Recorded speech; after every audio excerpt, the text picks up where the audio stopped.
There's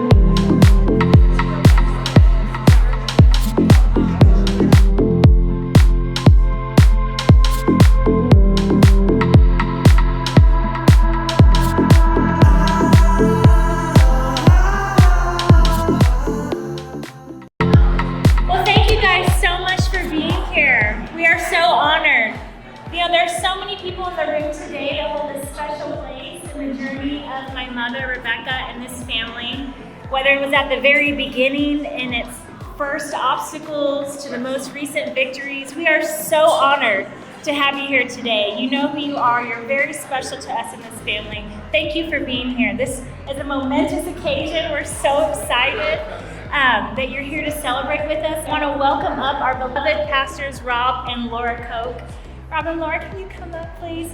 This family, they pastor Shoreline Church. This family is very instrumental in the health and the lifeline of my family. Blake Johnson, wow, that's an amazing guest speaker. You're not going to miss that. I had an opportunity to read the book, and it is absolutely fantastic. And my favorite part was the pictures. And we all know that Rebecca is beautiful. I mean, she's always been beautiful. She's born beautiful, and she just got more beautiful. But I didn't know how stunning David was.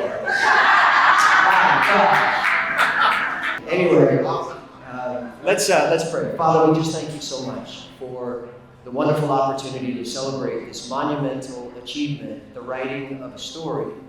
And Father, this story is so glorious. It's like what you do. It's like the best of what you do in taking us at our worst and working in our hearts and in our lives and bringing out something beautiful.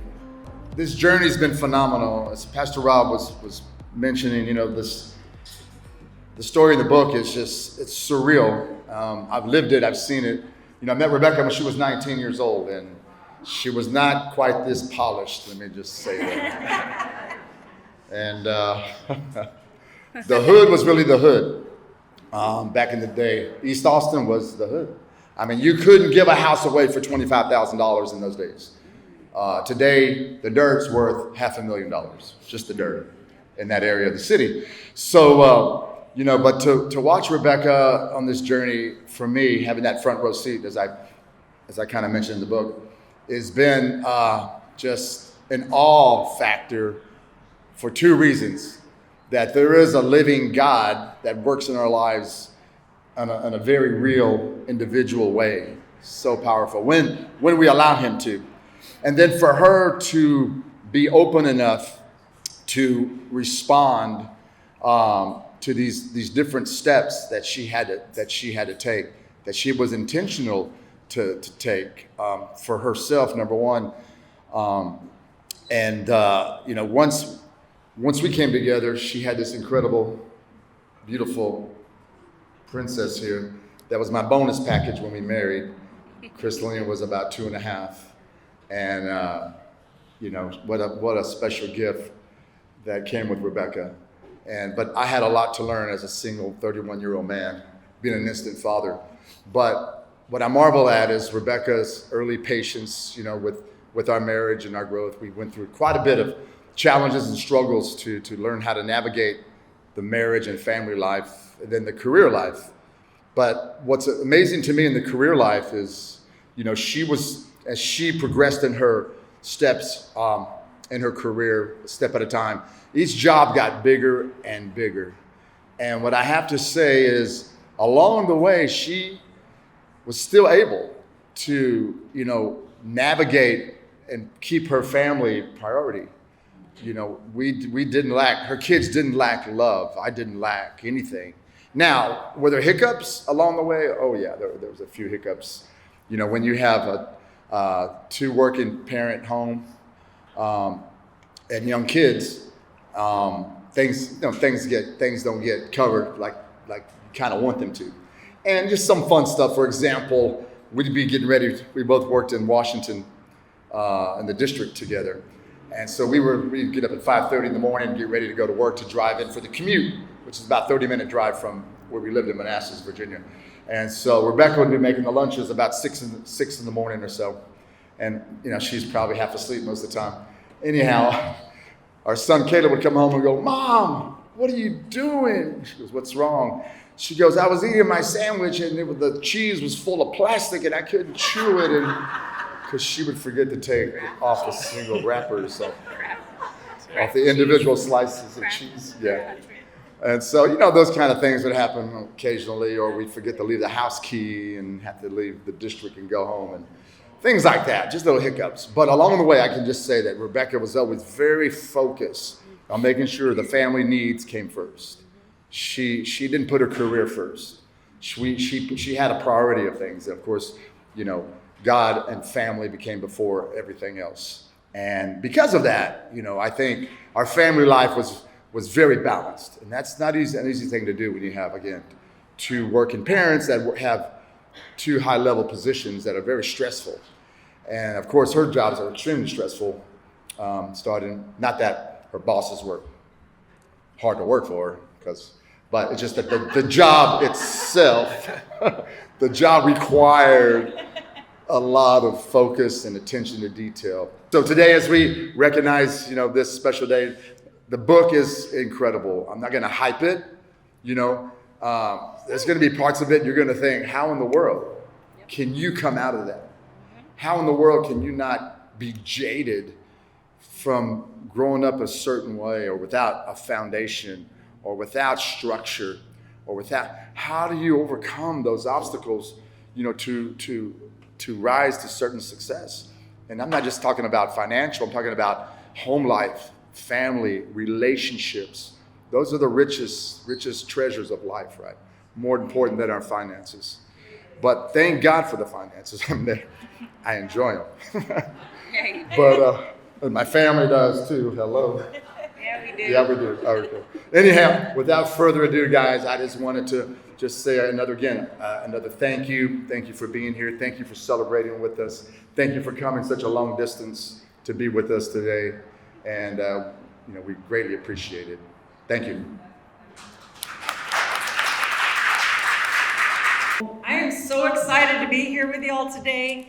This is an amazing, amazing day. Next to my salvation, my marriage, and the birth of my kids, probably one of the most exciting times in my career and in my future. And I wanted to acknowledge our special guests. There's a couple of people that have been literally God-changing people in my life. You go through moments in your journey, and we're all mature. We've all been through a lot. But there are people that leave an imprint in you that literally change the trajectory of your life forever.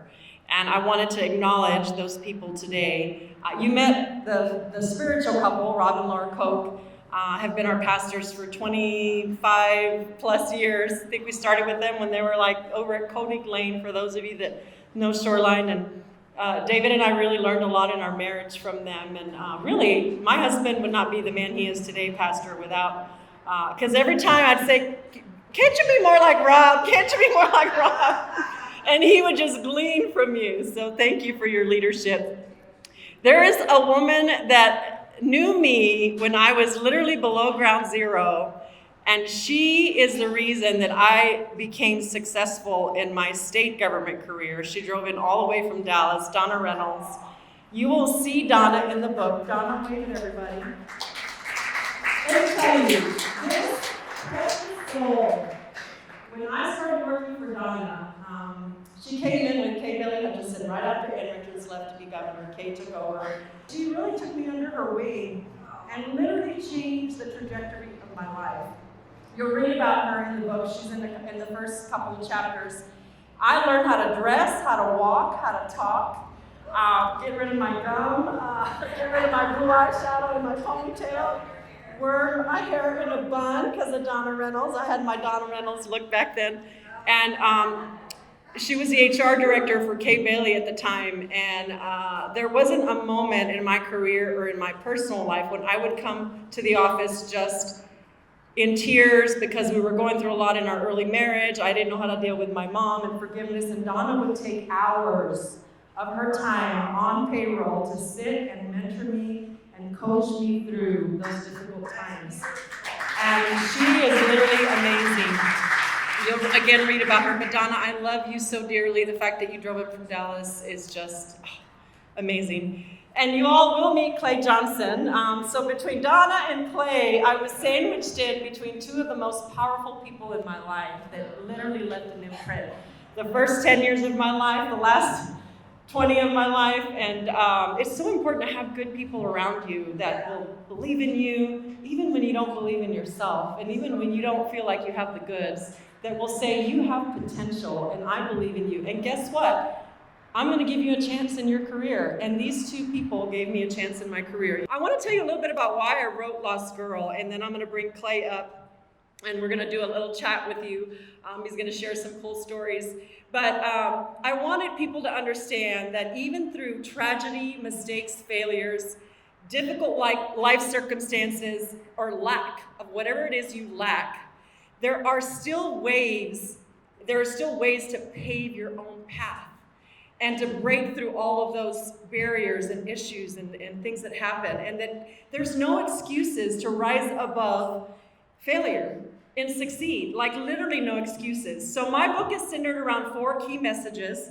Number 1, it really puts myself out there raw and real. You're gonna read about Rebecca in ways that you probably never knew.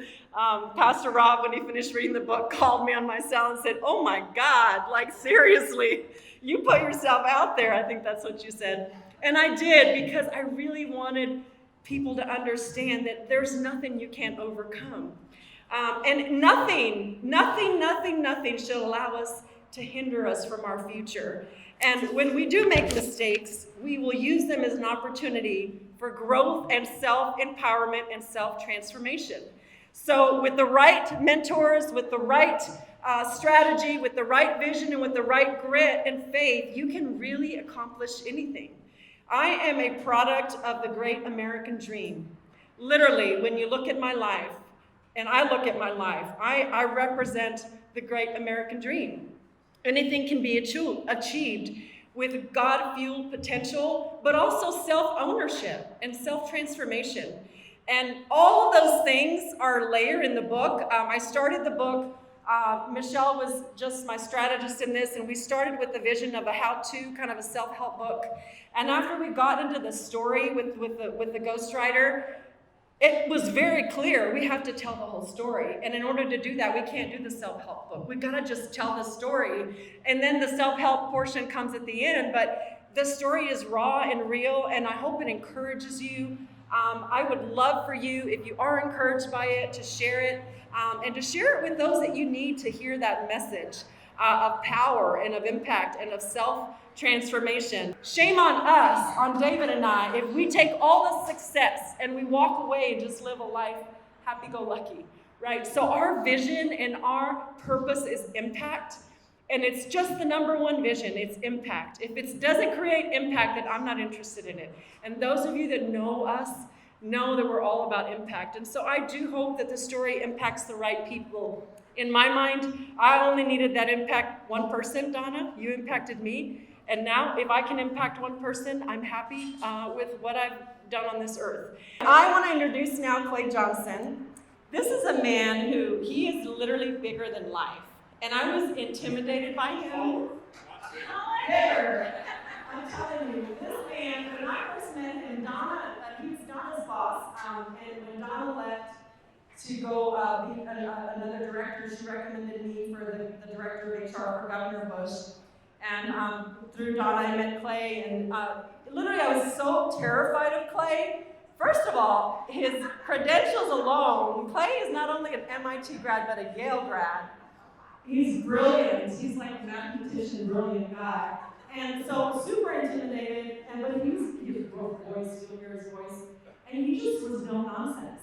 And I'm like, I hope he doesn't like to figure out who I am and that I don't have credentials. And anyway, Clay took me under his wing, and I served President Bush because of this man. But not only did he believe in me when I didn't believe in myself, he literally ushered me and put me in front of the president in the Oval to do the briefings and said, "You're going to brief him." Wow. And trained me. He has been such a huge imprint in my life in so many ways. He's a father figure to me, best friend of President Bush from Andover and Yale days. Clay Johnson, come on up there.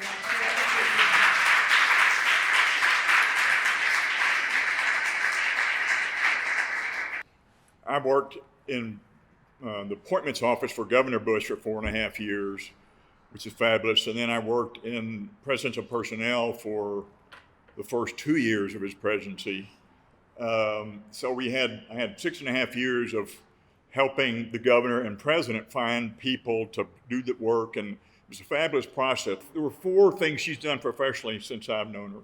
She was a state employee, and Donna got her and steered her towards HR and helped her and da-da-da. And then I don't know at what point you came into the governor's office, HR. Was it?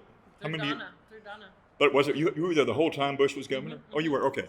So I didn't ever interacted with her directly, but I knew of her, knew how she was well regarded she was. And I knew that she had also met with the president, the governor on a number of occasions.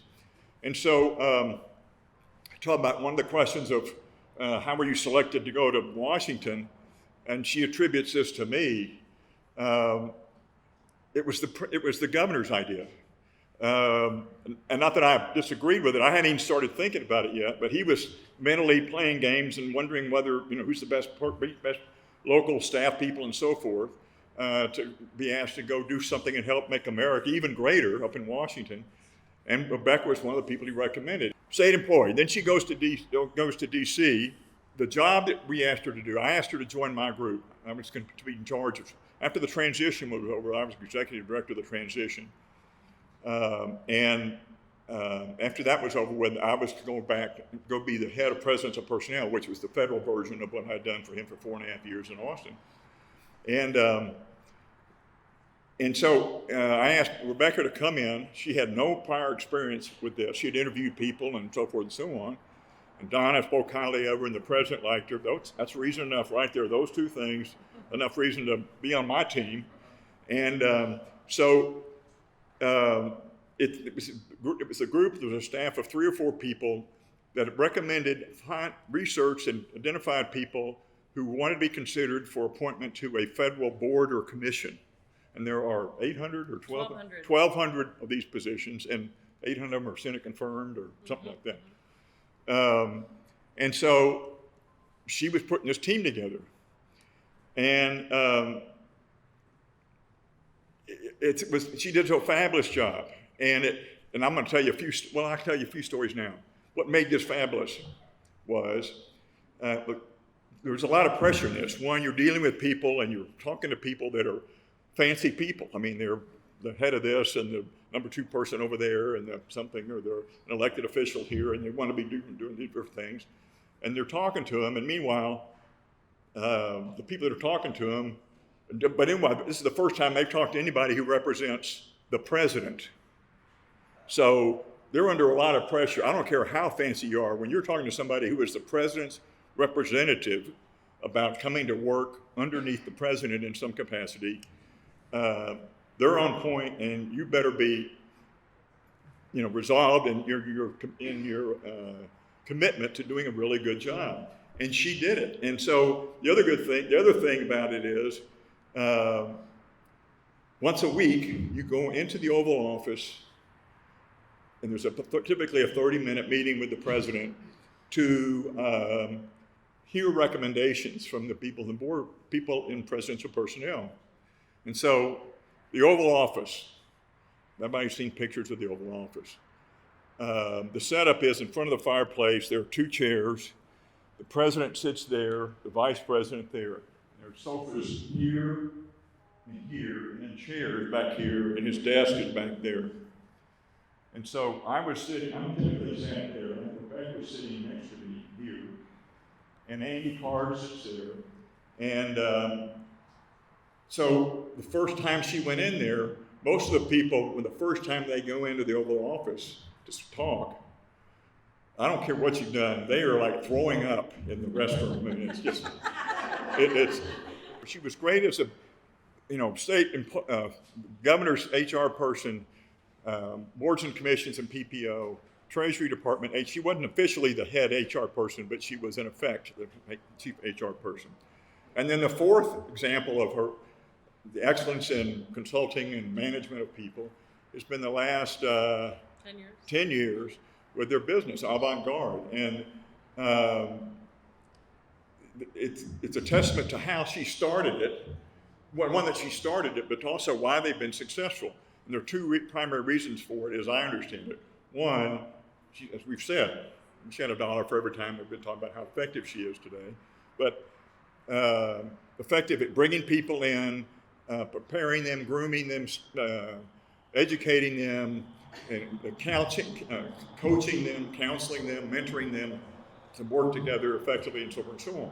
And the company, 10 years old, is doing well. Yeah, doing well, and then some.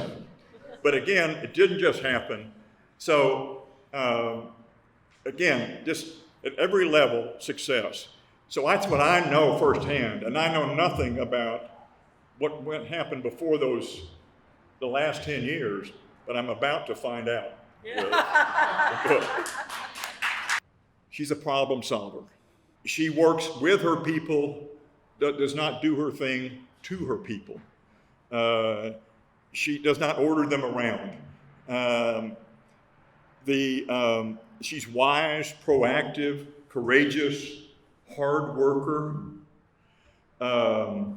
She focuses on outcomes. It's about the first week of the presidency.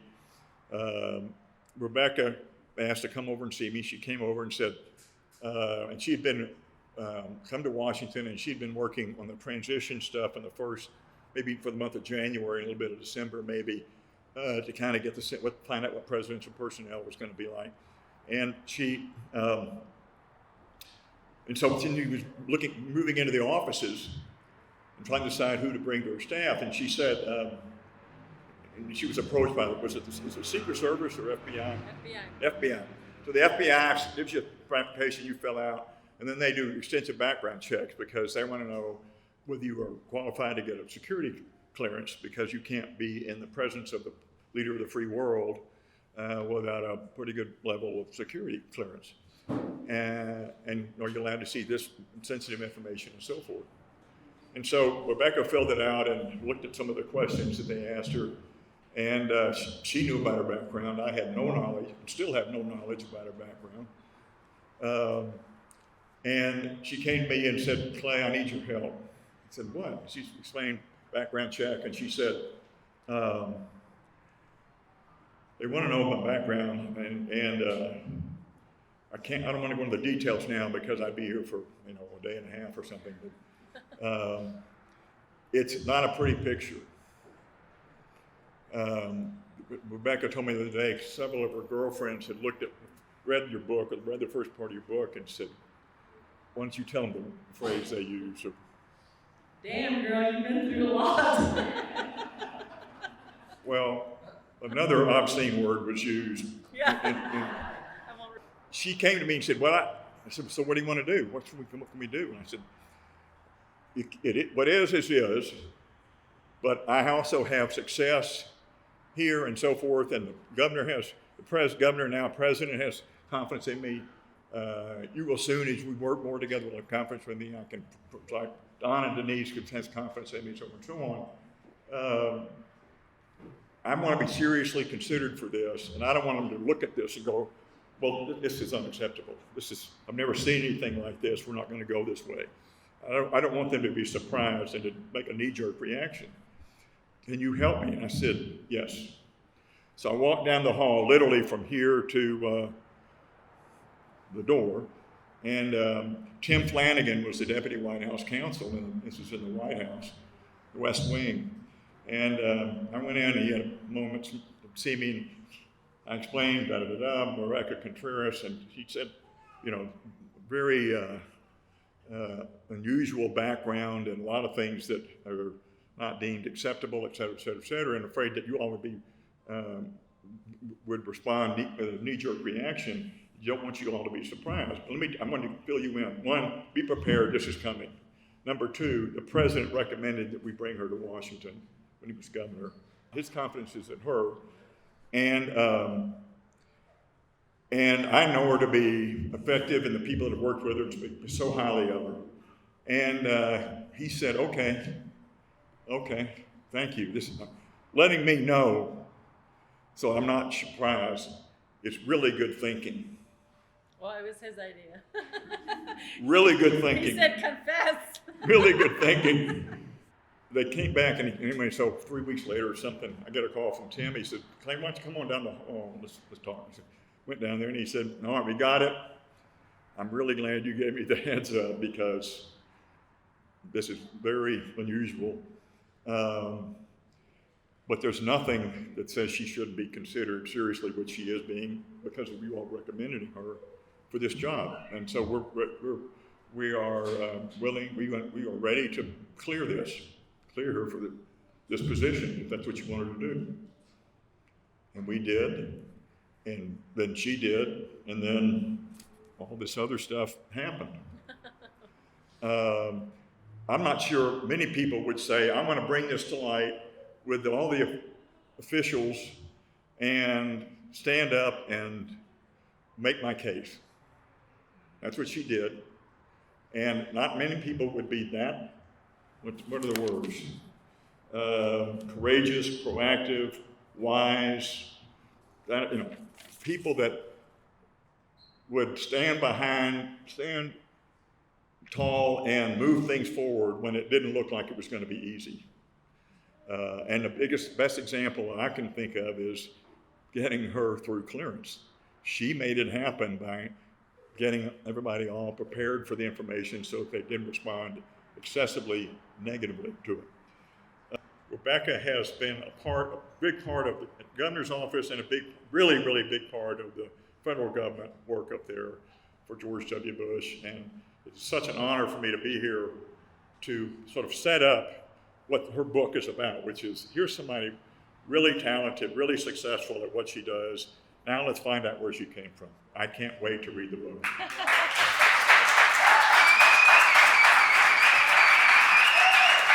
I will tell one kind of story. 2 weeks after I got my clearance, we were meeting with Bush in the Oval, and I got my commissioning as a commissioned officer, 2-star general, directly from Bush in the Oval. And as soon as I walked in, you must have told him something, because as soon as I walked in, he called me, my nickname was Becca. He pulled me in, he's like, Becca, you're a black sheep too, I got it. He said, Becca, Becca, you're a black sheep too, I got you. And I'm like, yes sir, thank you sir. Because he's known as a black sheep of, And he emphasized the two, yeah. T-double-O. So anyway, thank you Clay for thanks for having me.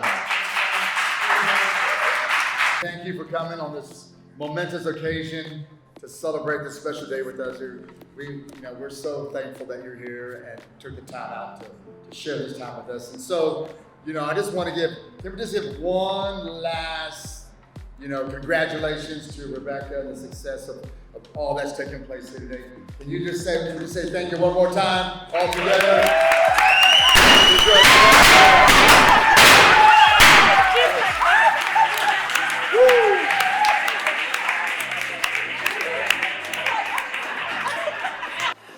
One of the greatest things about living in America these days is that women are supporting women like never before. And Rebecca is an amazing example of this. Our friend Sherry Matthews is an amazing example of this. As we own businesses and become successful, we have to reach out to the next generation and empower them also. And I believe that Rebecca Contreras models that in an amazing way. She is a living, breathing example of woman empowerment. She reaches down, she picks people up, pulls them up. This is what we're all about. We're so honored to be here. Fabulous. I read the first 3 chapters of Rebecca's book this morning, and I didn't really know what to expect. I can tell you one thing, that when I read it, there's absolutely no exaggeration, and what it did for me was it really brought me to this place where I was like, wow, I can't believe that my sister and I started in the circumstances that we did. The challenges just brought back so many memories, and obviously not good ones, but one thing that was for sure was I was like, man, we've been through a lot. And then through the rest of our lives, we kind of went on separate ways. She went on to her career, I went on to my career. And then it was really cool, you know, in retrospect, to kind of look at where we've now ended up. You know, both of us kind of took that entrepreneurial bull by the horn. We're both small business owners. We both continue to dream big and look to do, you know, bigger stuff. And then ultimately, you know, even though we separated, you know, she went on to Washington to serve the president, you know, and I stayed here, you know, now we're kind of ending up back together again. And so it's really cool to see that, you know, to read her story, but to also, you know, what I'm hoping and what I know is going to happen is that people will read it, and I'm hoping that they get that, you know, it doesn't matter what your circumstances are or where you're born into. You know, I think the whole story kind of sums up to 4 things, you know, that if you believe in God and trust Him, if you have this, you know, small group of support that you can, you know, get counsel from, if you work hard, put the work in, and then if you don't quit, that it doesn't matter what your circumstances are, right? Because ultimately, you're going to get exactly what you're determined to. And so it's really cool to see my sister's story. It's really cool now to be living it out, this next stage of our life, to be living it together. So I'm really proud of her.